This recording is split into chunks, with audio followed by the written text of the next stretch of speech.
फिर आपको अपना दिमाग और सोच और सेंस साइड पे रखनी होगी और आत्मा से चलना होगा। सोच आपको डराएगी, सिचुएशंस आपको धमकाएंगी, लेकिन आपको अपना ध्यान वर्ड के ऊपर रखना होगा। जो वचन कहता है वो ही फाइनल है। आपकी रिपोर्ट झूठ बोल सकती है, आपकी परिस्थितियां झूठ बोल सकती हैं, वचन कभी झूठ नहीं बोल सकता।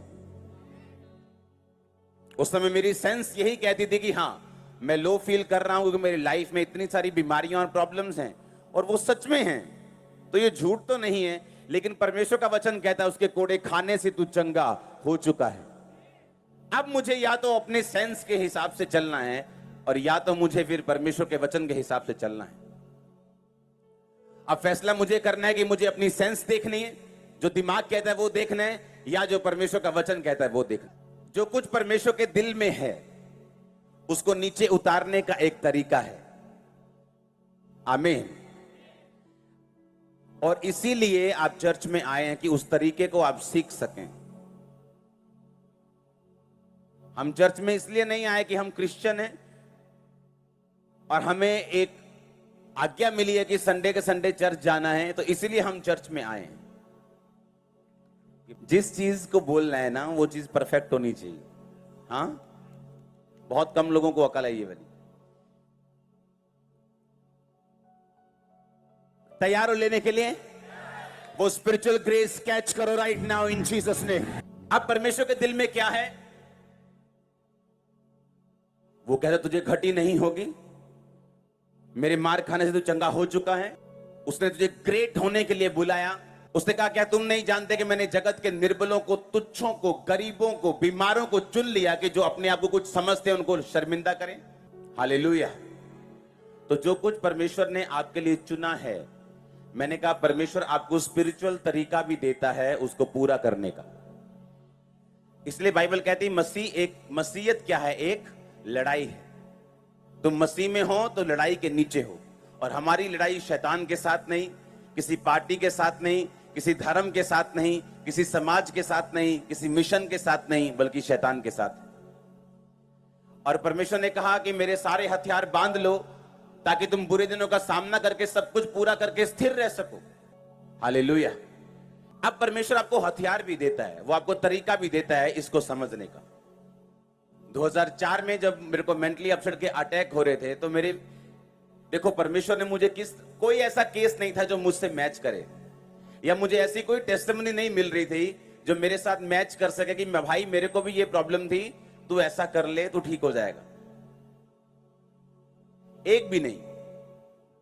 और मेरी प्रॉब्लम क्या थी कि शैतान एक क्वेश्चन लेके आता था और मेरे दिल में डालता था, और उसके बाद मैं उस पर बहस करता था दिल में ही। और इस वजह से मेरा डिप्रेशन बढ़ता जा रहा था, क्योंकि हर वक्त मैं अंदर सोचता रहता था और शैतान की बातों का जवाब अंदर मन में देता था। जबकि बाइबल कहती है शैतान जब आपके दिमाग में कोई क्वेश्चन डाले, उसका जवाब दिल में नहीं मुंह पे होना चाहिए। और यह बात समझने में मुझे टाइम लगा। और फिर एक दिन जब मैंने वचन पढ़ा तो वचन में लिखा था, अपने मन की बातें खोलकर यहोवा से कहे।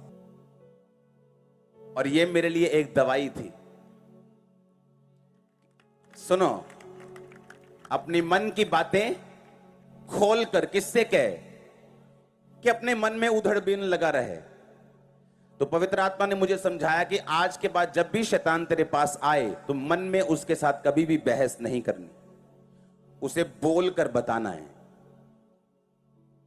और जो भी तेरे को दिक्कत हो उसे खोलकर शब्दों में पूरी तरह से फीलिंग समेत परमेश्वर को बताना है। वो दिन था और आज दिन है, कोई डिप्रेशन नहीं। लेकिन इसे सीखने में मुझे शायद कितनी बार 40 रोजे लगे होंगे, कितनी प्रेयर लगी होगी, कितना मैंने रोया होगा, कितना सीखा होगा, कितना इंटरनेट पे ढूंढा होगा। परमेश्वर ने वो जेन्युइननेस देखी, परमेश्वर ने वो हार्ट देखा कि ये छूटना चाहता है और मेहनत कर रहा है, और परमेश्वर ने छुटकारा किया। आप समझ रहे कि नहीं?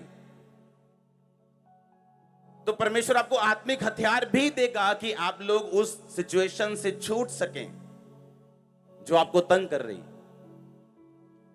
या जहां आप जाना चाहते हैं और परमेश्वर आपको लेके जाना चाहता है, वो आपको आत्मिक तरीके देगा जो चर्च में आप सीखते हैं। थर्सडे के वचन को सेकंड पार्ट में कंटिन्यू करूंगा मैं, रोमियो 1 उसकी 11 आयत। क्योंकि मैं तुमसे मिलने की लालसा करता हूं कि तुम्हें कोई आत्मिक वरदान दूं जिससे तुम स्थिर हो जाओ।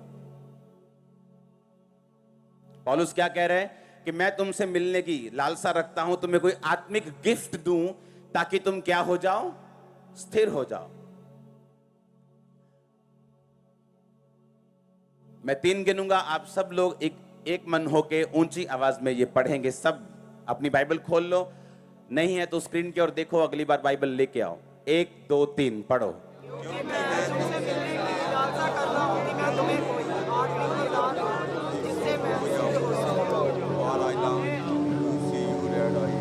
तुम क्या हो जाओ। अब जब पौलुस बात कर रहा है, वो बीमार से भी बात कर रहा है, हाँ या ना? वो उससे बात कर रहा है जो गरीब है, वो उससे भी बात कर रहा है जिसका पति उसको छोड़ के जा चुका है, वो उससे भी बात कर रहा है जिसका बेटा उसकी बात नहीं सुनता, वो उससे भी बात कर रहा है जिसकी जो मां बड़ी खराब हो चुकी बेचारी लाइफ उसकी, वो उससे भी बात कर रहा है जिसका फाइनेंस टूट चुका कर्जे में। पर वो आके ये नहीं कह रहा कि अगर तुम बीमार हो तो मैं आऊंगा, तुम्हें हील करूंगा ताकि तुम स्थिर हो जाओ, मैं तुमको फाइनेंशियली बढ़ाने का वचन दूंगा ताकि तुम स्थिर हो जाओ। उसने कहा मैं जब आऊंगा तो मैं तुम्हारी लाइफ के ऊपर गिफ्ट इंपार्ट कर दूंगा, सुनो, ताकि तुम क्या हो जाओ। गिफ्ट का मतलब है करिश्मा, इसका मतलब है रिलीजियस क्वालिफिकेशन। कहता मैं तुम्हें रिलीजियस क्वालिफाइड करूंगा, मैं तुम पर हाथ रखूंगा, मैं सामर्थ को, वरदान को तुमको दूंगा ताकि तुम क्या हो जाओ, स्थिर हो जाओ। पंजाब के बाहर बहुत सारे पास्टर्स हैं जो इस मिनिस्ट्री के सन्स एंड डॉटर्स हैं। जब वो मिलने के लिए आते हैं, बोलते हैं हमारी चर्च इतनी बड़ी है, इतनी ग्रो की है, और जब लोग हमारी चर्च में आते हैं वो पूछते हैं क्या ये खामरा की ब्रांच है? कहता हम कुछ नहीं बताते उनको, पहले उनको कुछ मालूम नहीं होता, हम उनको जानते नहीं, वो हमको नहीं जानते, लेकिन जैसे ही चर्च में एंटर करते बोलते एक खामरा की ब्रांच है क्या? कहता सेम अनॉइंटिंग हमें फॉलो कर रही है, सेम गिफ्ट फॉलो कर रहे, सेम बरकत फॉलो कर रही। और जब लोग उन्हें देखते हैं, वो देखते हैं यार ये 30-40 साल का बंदा है, मुझे 50 साल हो गए सेवा करते, पर ये कहां से आ रहे लोग? इसीलिए पौलुस ने कहा कि मैं तुम पर एक गिफ्ट इंपार्ट कर दूंगा, ओके, ताकि तुम क्या हो जाओ, स्थिर हो जाओ। जब एक लोग क्यों, परमेश्वर आपको क्यों सुनो मेरी बात, आपके घर के पास भी कहीं चर्च होगी, हाँ, या हम अलग अलग सिचुएशन से निकल के आए, यहां पे वो भी बैठे हैं जो इसे मुंबई से आए, वो कोई कलकत्ता से आया है, कोई यूके से आया, यहां बैठे हैं, हाँ। अब वो क्या लगता है परमेश्वर इतनी दूर से क्यों लोगों को लेके आए? क्या परमेश्वर आपका टाइम वेस्ट करना चाहता है, या वो आपके पैसे वेस्ट करना चाहता है? वो आपको ये भी कह सकता है कि जहां भी पास में है तू निकल जा, बस मैं तुझको ब्लेस करूंगा। क्योंकि ये जितने वरदान हैं, जितनी सामर्थ है, बाइबल कहती है ये मिट्टी के बर्तनों में है, यानी ये शरीर में है, यानी ये इंसान के हक में परमेश्वर ने दी है, और वो इसको इंपार्ट कर सकता था, वो इस वरदान को ट्रांसफर कर सकता था उनकी लाइफ को आसान करने के लिए। जब परमेश्वर आपको भेजता है अनॉइंटेड प्लेसेस के ऊपर, तो वो इसका मकसद ये होता है कि आप उस जगह की ग्रेस को कैरी कर सकें।